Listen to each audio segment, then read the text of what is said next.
Jemashi, I bring you greetings from Edinburgh, the capital city of Scotland, where my husband and I are living at the moment.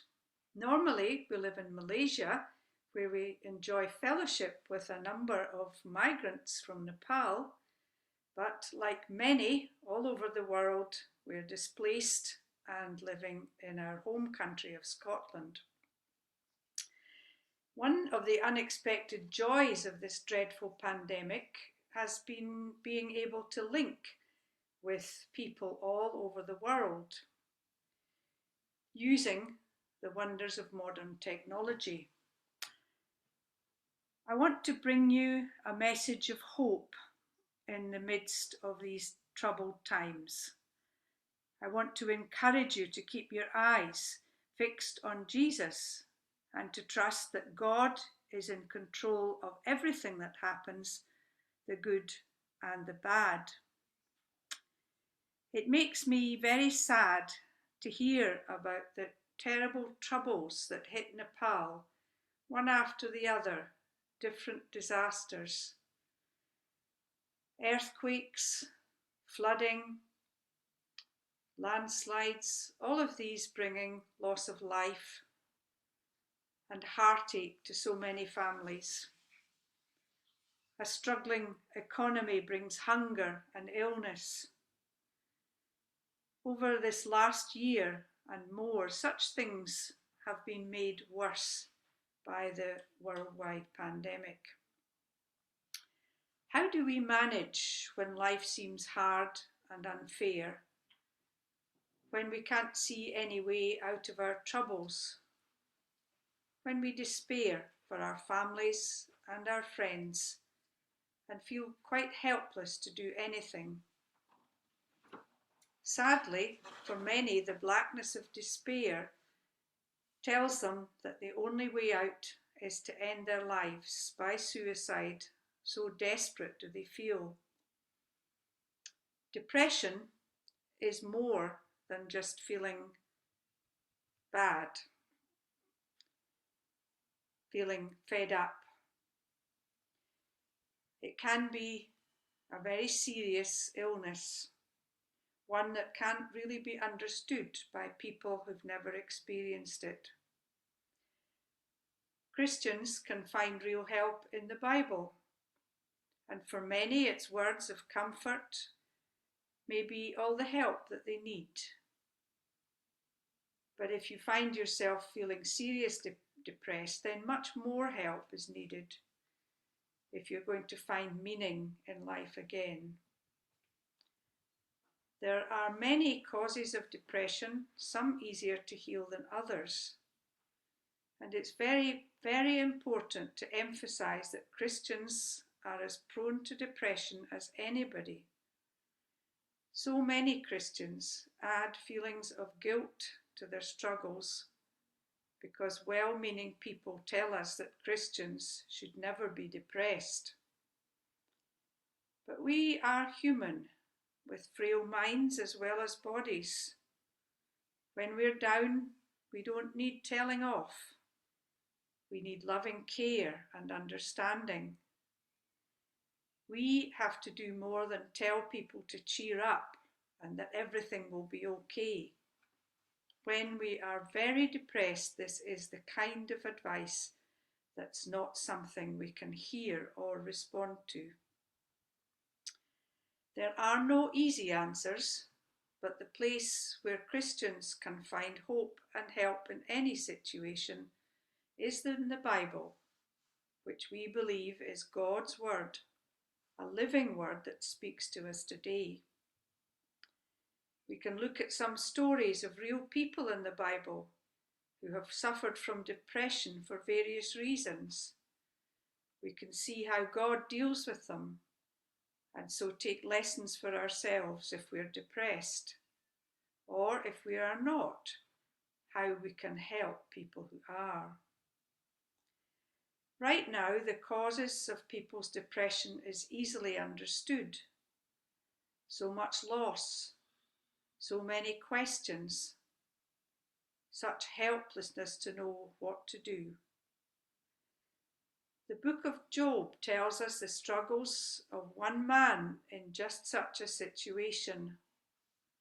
Although he has done nothing wrong, he loses everything, all his children, his possessions, his health. Job complains about the unfairness of it all.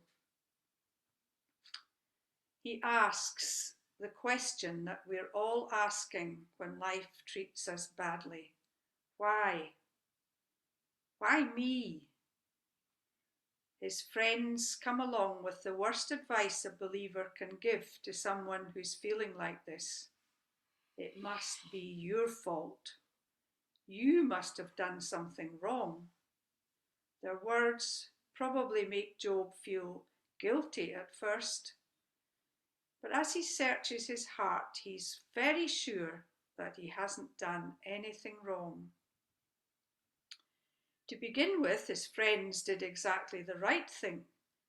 They just simply sat with him, saying nothing at all. When we're at our lowest point, we can't hear what people are saying. Words become empty and meaningless. We just need to be there for someone, saying, I care, just listening if they want to talk, giving them a touch of sympathy, a hug if that's appropriate. Someone has said that God gave us 2 ears and 1 mouth for a very good reason. We should listen twice as much as we talk. None of us are very good at listening, and Job's friends finally show this to be true when they can't keep quiet any longer. The way they understand their faith is that no troubles hit us unless we're in some way out of fellowship with God. We simply need to confess anything that we've done wrong, and everything will be all right again. But Job stays convinced that there's nothing to confess. In any case, it is absolutely not true that no bad things hit faithful believers. On the contrary, the New Testament tells us to expect troubles. John 16 verse 33 says, I have told you these things so that in me you may have peace. In this world you will have trouble, but take heart, I have overcome the world. God doesn't promise to keep troubles away from us. He simply promises to hold our hand through them, to give us a strength well beyond our own to cope. 1 Corinthians 10 and 13, Paul says, no temptation has overcome you except what is common to mankind. And God is faithful. He will not let you be tempted beyond what you can bear. But when you are tempted, He will also provide a way out so that you can endure it. So in these days, let us learn from God's word. First, if you are feeling depressed and crying out for help, this is not a sin. Our human minds, like our human bodies, are frail and can break under pressure. Friends can help, but God alone is the one in whom we can trust completely. Don't think that prayer is about carefully prepared holy thoughts. Real prayer is honest communication with God, telling Him exactly how we feel. God doesn't mind us being angry with Him for seeming to ignore us. Take a look at what David has to say in the Psalms about the unfairness in his life. Psalm 18 and verse 6 says, "In my distress I called to the Lord. I cried to my God for help.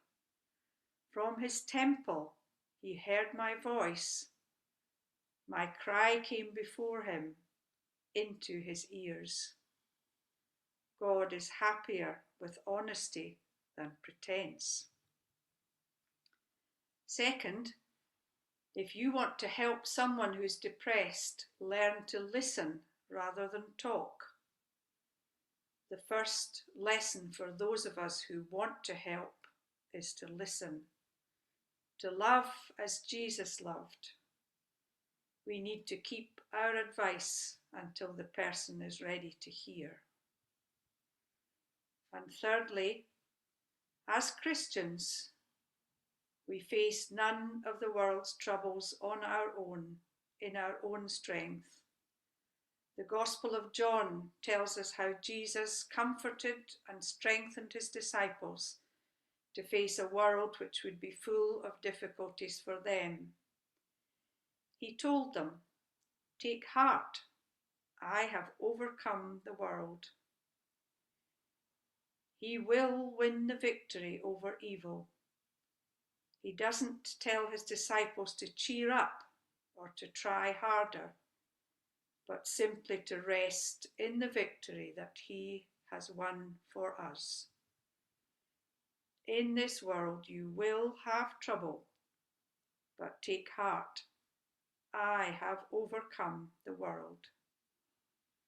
Even when we can't understand what is happening or why there's so much suffering, we can be sure that our God is in control.